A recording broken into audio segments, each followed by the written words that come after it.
basic guard pass. Just a basic single leg, just kind of under. This is a little bit of a pressure pass. What makes these passes work is that you're really creating a lot of pressure for your opponent.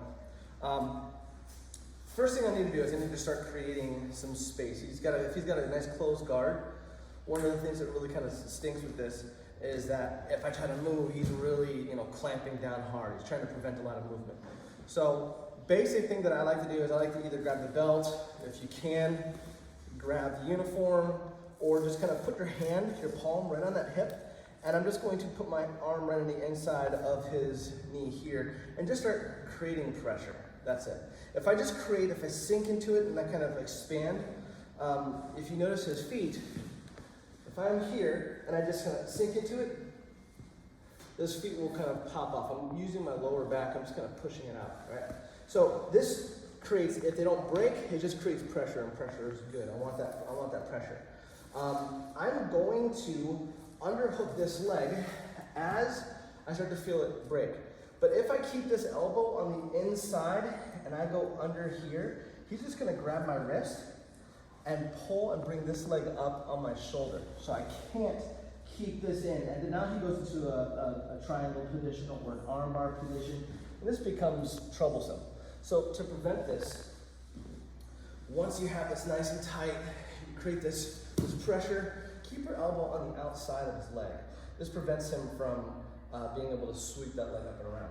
This one comes underneath, and I'm going to dive for his shoulder. The key here is to make sure that I create this pressure. I don't want him to be able to kick his leg out. Notice, he can't kick his leg out to get it over my shoulder because my elbow is blocking. And then from here, I'm just gonna move in and start creating this pressure and turning to look towards my back. Once I get that, I clear this, and I move in for that good side control position. Sometimes you can trap his arm, it doesn't really matter. You just want to be in this position behind his hip. I want his hip more to the side. 10.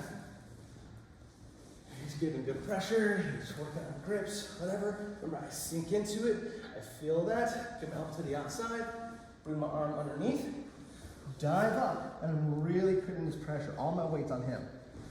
Walk around, wait till it flattens out, get my good cross face, and now move in for a good side control position. Any questions? All right, let's work on that. 1, 2, 3. A little step further. Look at that. Yes, this is a good closed guard. A good closed guard is when he clamps it down, it's actually hard for me to sit back. His hips are off the ground, he's putting lots of weight on me. In order for me to move, I need to move him. And this is how you create really good pressure. So if ever you get a closed guard, make sure you're creating that pressure.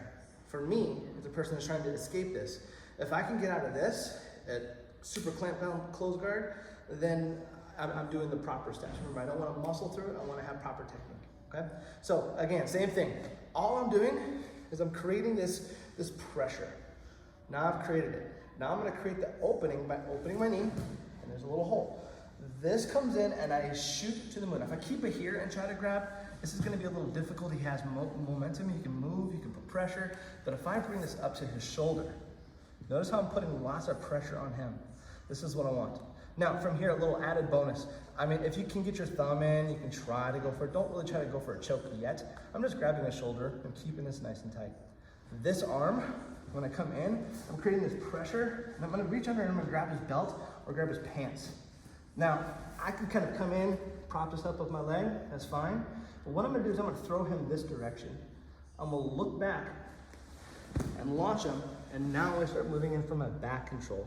Try to get that initial hook in, create the space, rock back, get control.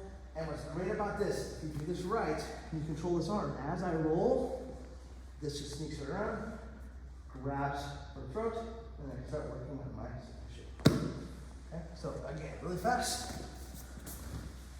Create the pressure. Boom, sink in. This arm's protecting. I'm not clamping, I'm not trying to hold him to me. Remember, I want to create space. He wants to take space away. So don't work to his example. Don't work for his goals. I'm not doing this. All I'm doing is just here, just a feel. If he starts to move his leg, I'm feeling what he's doing, and I'm easily able to block. No big deal, okay? Create the space, Hand comes under, shoot up. I'm gonna move in, hand comes around, hold, launch, grip, and control this arm. I like controlling this. Get my hook over, look what my arm is. It's already in this position. Beautiful! And I'm already working on the choke. Okay. Any questions? All right, let's do it. 1, 2, 3. So, there's an option for him when he gets this, and he can start to prevent me from passing. One of the easiest ways from here is that as he knows I'm coming through, he starts taking his hand and starts pushing it on my head. Because from here, it starts to turn and still get this pass if he's creating this good pressure. So if ever you feel like they're pressing the head and not letting you pass around, press it down and watch us staple the leg with the other leg. Now instead of going over this way, I'm just going to switch my grip. Instead of looking at this, my shoes down here, I'm going to turn and look at my shoes on the other side. But notice, the entire time I'm keeping this staple. I'm controlling the legs. I don't want to let him kind of get that underneath and maybe pull half guard or something, and now we're kind of in this fight. So keep this staple to the ground. So again, from here, step out, get this in, step up. I go to turn, but he's not letting me turn. I can't get to it. That's okay. This will push it down, and I'll just step right over. Switch your grip. Look towards your other side. I'm controlling the shoulder. Back step. And then come through. I like to throw this leg forward because I want to take up the space here. So that way he's kind of more on his side. This kind of helps me, but it doesn't matter. And then once you get into this position here, you just want to make sure you're blocking the hip, so that way he's not able to shrimp out and get this hip in, because if he recovers guard, then you're back to square one. Make sense? Okay. As a person down here, a safety tip. When you block the hip, I want you to block it with the blade of your hand, never your palm. Why? So you don't get wrist lock. Yeah, this is bad. You know, I go here, I step up. If he uses the palm of his hand and puts it here, and I roll sideways, and it basically hits the ground, you can see how bad that could be, right? We don't want that. So just use the blade of your hand, like this old karate chop, right? Right here. So use the blade of your hand. I can't move in, I can't create the pressure, that's okay. This pushes down, and I go right here. And you just chop right over, drop it down, and a hug. Same concept here. Never do this. Because you can feel where they're gonna go. I know that he's gonna fall. Just use that blade. And then from here, back step. And I'm still controlling. Then I'll recover. Bring it across. You start working on your nice little overarm armbar. Questions? Cool, let's do it. 1, 2, 3.